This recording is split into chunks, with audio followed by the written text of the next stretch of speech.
ترانه نقطه جی تقدیم میکنه.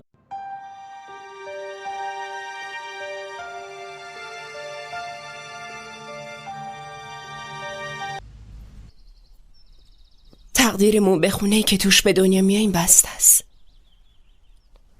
اول مادر و قلمو به دست میگیرن و شروع میکنن به نوشتن.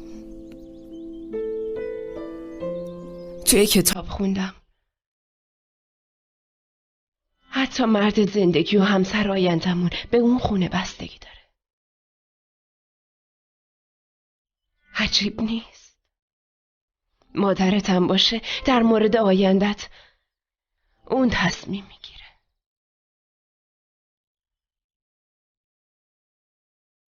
موقع خوندنشم گفتم خیلی عجیبه.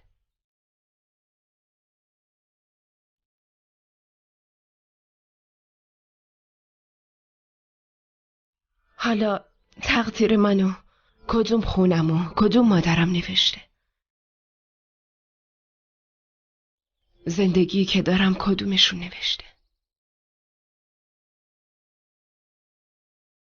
این تصمیما رو چجوری گرفتم؟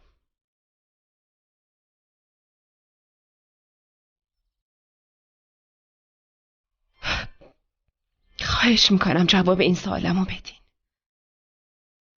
آدم میتونه تقدیرش رو عوض کنه؟ یعنی مجبوریم زندگی مادرامونو داشته باشیم؟ به همین محکومی؟ هر کاری کنیم مجبوریم رنجای گذشتمون رو هی تکرار و تکرار و تکرار کنیم؟ تصمیمایی که الان میگیرم چقدر تحت تاثیر گذشتم قرار میگیره؟